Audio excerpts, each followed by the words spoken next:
Hello and welcome. This is Erica Glessing, and I am joined today by the gorgeous and talented Ashley Stamatinos. Welcome, Ashley. Thanks for having me. Yeah, I'm so excited today. Today we have a brand new book coming out, and it's called The Energy of Play, and it's super fun and playful. And look, it's got a little elephant dancing on the cover with butterflies. I just love it. I love the cover. I know. It's amazing. Yeah, and so we're just going to have really a silly conversation. The sillier the better. Because everyone takes life so dang serious. I know. Yeah. So what's it like when we actually have more play in our lives? What is that like? So much more joy. There's so much more space for joy when you're willing to play, when you're willing to be playful with life. Joy is weaving its way in much more. That's what I find. And we're wearing our red, white, and blue. Yes! Happy 4th of July, everyone! I, by the way, love the 4th of July. It's so much fun for me. I get to paint little kids' faces a little bit later today. Every year since I was like 12 years old, I painted firecrackers and, American flags and stuff on kids' faces, like a lot of them every 4th of July. It was a fun day, and launching a book is very exciting. So when you think about the energy of play, what do you think really what's our biggest block? What's our biggest, what holds us back? Yeah, I think the biggest thing that I find is should. This judgment that we place on ourselves of how we should be, how we should act, what's appropriate, what's not appropriate. And so when we're constantly living in should, which people are way more than we'd like to admit, that limits the amount of playfulness and joy and fluidity and ease. I just was working with someone right before we got on the phone, and they were saying should so much, and it was stopping them from having ease. And ease is what they desired. So when we cut through the should and we don't judge ourselves and put those self-imposed walls and limitations on ourselves, we can open ourselves up to so much more joy, and just enjoying life is, neat, what it's all about, Well, I have an interesting question for you because Ashley, as one of our beautiful authors, is an empath, and Ashley has a lot of experiences knowing a lot of what other people are feeling, knowing, sensing, and then navigating that, even though she can feel what other people are feeling and knowing. Because one of the things that just showed up for me, bam, as we started having this conversation, was how our play could get messed up if we were not listening to ourselves, if we were listening to other people. Absolutely. So tell me from the empath perspective what one can do if you start being joyful and having fun, and then start having a lot of judgment about that in your space. Yeah. And just to let all of you know, if you're not familiar with the term empath really is a person who's so highly aware, so highly sensitive, that they sense other people's thoughts, feelings, and emotions with such an intensity that sometimes you can't differentiate the difference between whether that feeling or thought is yours or someone else's. So we get really caught up in overwhelm and emotion so frequently that that it can bog us down, and it can absolutely keep us from having playfulness. So your question was about, if you're really judging yourself and getting caught up in other people's stuff, what do you do with it, right? Yeah. Cool. So first thing you want to do is you want to recognize, if I was being me right now, what would that look like? Okay. If I'm living joyfully right now, what would that look like? And it cuts through all those layers of other people's stuff, and it cuts through you being, in the judgment, in the discomfort, in the overwhelm, and it allows you to see through that layer of other people's stuff and be you. Oh, I love it. Thank you so much. Tell me, one of the things that I also get, one of the reasons I wanted this book to happen in the summer, come out in the summer, was to give adults an opportunity to really look at, the whole playfulness thing, not just being belonging to children. Absolutely. How does that work for an adult? Yeah. So I think that I've always had a very playful quality in me, and I've also had situations within my life that have dampened that, health issues or being in difficult financial situations or whatever. A lot of times those things can start to kind of dampen the playfulness, the young at heart. So I have found that when I remember sort of the result I'd like or where I'd like to go in life, like for me, getting rid of judgment and living a life with ease and joy, living a life where you can have fun with everything you're doing and not take yourself too seriously, not make anything too heavy, that has gotten me back to the place where I can be more playful and be young again. And so for me, I've often encountered in my life people who say, you shouldn't be bouncing around and so playful all the time, and I'm like a kid often, I like laugh at totally inappropriate things, but it's so fun for me, and I'm having more joy because of that, and I'm willing to take the judgment and not allow it to seep into me and become my reality. I'm like, cool, you're not willing to have fun because you're worried what people are thinking, and I'm like willing to be silly and judgeable, and it brings about more opportunities. It brings people in your life actually who are willing to support that more when you're authentically being you and willing to be fun and playful, even if it's not age appropriate, whatever that is. That's a judgment, right? Anytime you decide at this age you should be this amount of fun or you should say this type of thing. So, and we don't even have to be parents to see what it can be like for children to have joy. Because I know that when I became a parent, I was like, wow, this is like, I'm learning so much more about play, Yeah. I don't think it's required to be a parent to see that within children. How can I put play in my business space? Oh, this is such a good question. I'm so glad you asked me this. I've been playing with this lately. I hadn't even thought about this in relationship to the interview, but I have fun in my business and I follow the joy, right? So I ask myself, what can I do within my business that would bring me greater joy? And then I also ask my business questions. And that's something that has allowed my business to keep growing. I ask my business questions and I'll say, what would be fun for you? And who would you like me to incorporate in this my business? As if it's its own conscious entity, because my business keeps morphing and shifting and changing because I allow it to. Right. And I'm willing to keep changing and having fun with it. So if you find that you're in resistance and things aren't working and you're not making the money you desire, you're not getting clients in your business, start asking your business questions. Hey, business, what do you know that I don't know? Who can I invite into my business that would allow things to change? What changes can I make or what energy can I be that would allow me to have more joy? I love you saying that because before we got onto this recording part, we had the most fun conversation, and I've been inviting really interesting people into my life lately. Yeah. And as soon as you just said that, I was like, yes, that's what that is. It's like, oh, what energy would be fun in that business space? Oh, that's what I'm inviting. And that's why I'm being shown how to connect with certain people. Like, it was like such an aha when you just said that. It was like, it wasn't really truly me, although I did the typing, but it was like the energy of what would be fun for the business made the connections that it made. And it was like, who knows what the outcome, I don't actually have to know. Like, I don't really have to know exactly where that's going to take me, but how much fun is it having exceptionally cool, amazing people in that space of that? And wow, that feels really right.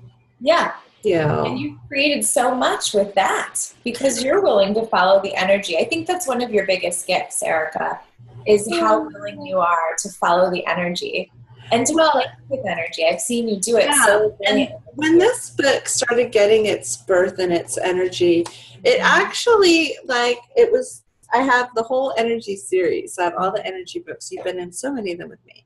Yes.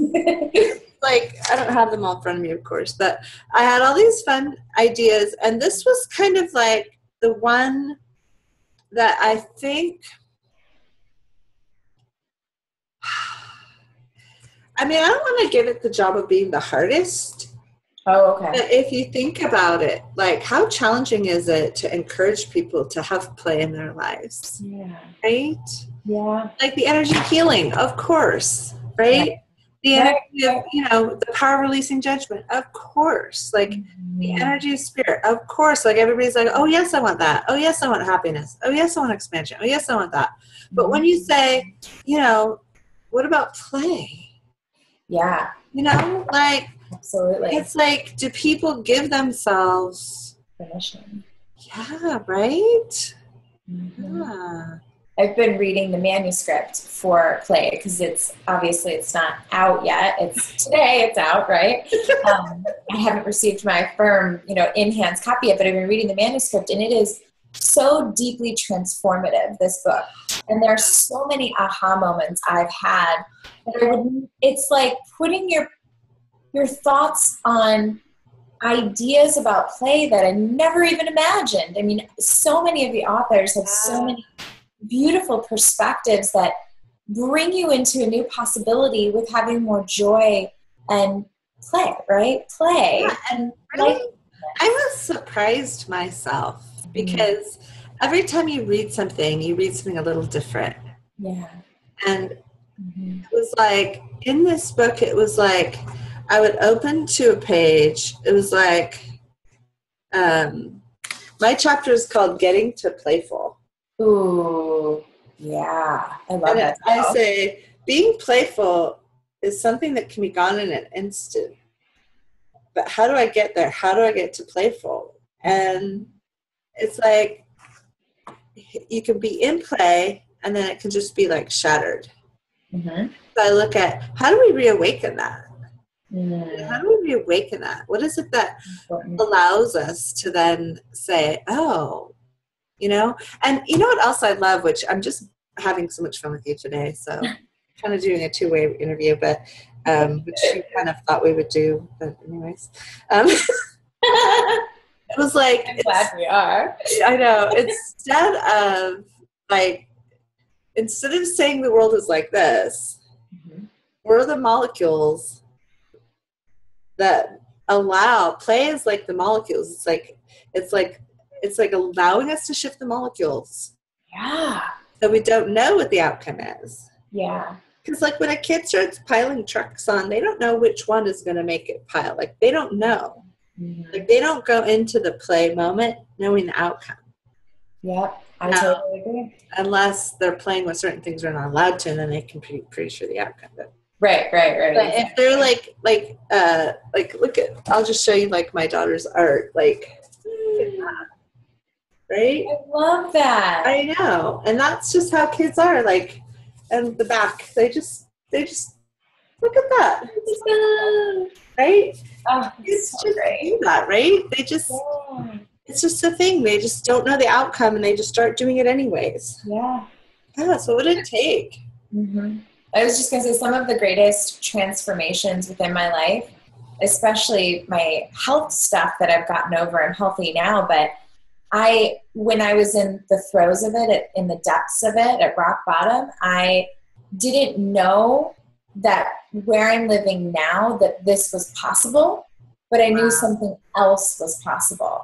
And I made that commitment to do what it took to get here and healthier. Yeah. And I think it creates greater possibilities when you don't know exactly what the outcome is, which is just what you're saying. I was having a flashback last night. I was remembering that I had this one position, and on paper it looked great. Mm-hmm. I was making a lot of money. Mm-hmm. I was helping literacy in East Oakland. I was helping children who really needed to learn to read, something I'm deeply passionate about. I had a budget of $16 million. I was like $4 million a year, something like that. Crazy budget. I had all this space. I had this great office, like 16 floors up, my own beautiful desk, the view to die for. And what happened was in my life, the way the job was playing out is it was several hours in the car to get there and go home in traffic. Oh. And so the day was nasty. Yeah. I have 3 children who are kindergarten-ish, first grade. They're all school age.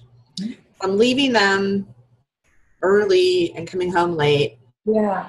And it was the job itself. It just couldn't have been like on paper a better job.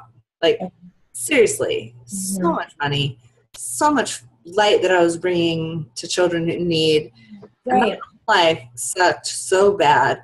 And I remember I was driving home one night and it was dark because it got dark after daylight savings, and I went, yeah, no. Good, yeah. Choice. Like, there is something better than this. Like, I don't know what it is yet. Right. This is before I built Happy Publishing. But I don't know what it is yet, but there's something better. Right. Not just that knowledge, like with you, like in the throes of the health things and the fibromyalgia and all the things that where your body was bringing you to clear, was like in the throes of this life I had, which was basically 12 and a half hours, not mine. Right. So I could take care of my kids. Right. Whom I'm not seeing. Right. Because they're going an hour after I get home, and then as soon as I leave to take care, and then they go to school. It's like, okay. It's not actually getting you what you were wanting. No. Even though, like I said, so I sat there and I went, okay, right? It was the whole, what could be better than this? And just that commitment. Yeah. And I gave notice. I gave 6 weeks notice. Oh, great. Yeah, and so it was in November, so I got paid through Christmas. My last day is like December 12th, and then I had holiday pay through January 15th or something. And I'm like, well, something better will show up. Yeah. I have no idea what that is, but I'm not gonna. I knew like it just couldn't be that. Like I knew it couldn't be that, and so I think I love that observation. I was just having that last night, like tuning into that moment when I said, I don't know what it is, but it's better than this. Yeah. And it doesn't even mean this and you had to be like at rock bottom, but I don't even think it needs to be rock bottom. No, it doesn't. That was one of my first moments. Yeah. It can just be, it's not going to be like this anymore.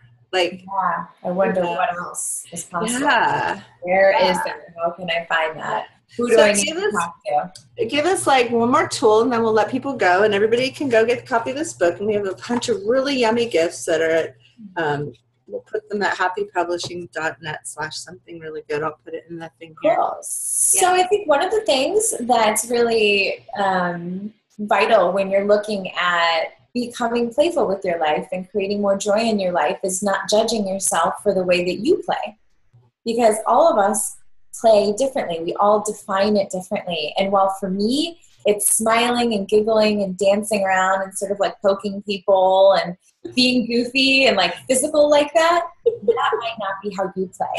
So, don't define play, by me or by Erica's way of playing. Find how you are playful with life and allow that to authentically be your way to play and find more joy and more creation and more fluidity and more ease in your life. And just know that you have your own way of being playful, and that's great for you. I love it. That is so beautiful. I'm so glad. I hope it helps you guys, and I'm so excited for you to have this amazing book in your hands. Her chapter is How Being Playful in Life Creates Greater Joy and Fulfillment. Ashley Stamatinos. This book is so chock full of love. It's like coming out of every pore of it. It's such a kind book. And we all need just kind books to have, like just to hold, just to open to one page that just somehow changes your life, everyone needs that. Everyone needs a little bit of that in their life. So, and then Ashley, why don't you just quickly tell us a little bit about the gift that people get Awesome. I would love to. So I put together a 3-part video series for all of you, and it's called 12 Secrets to Turn Your Sensitivities into Strengths.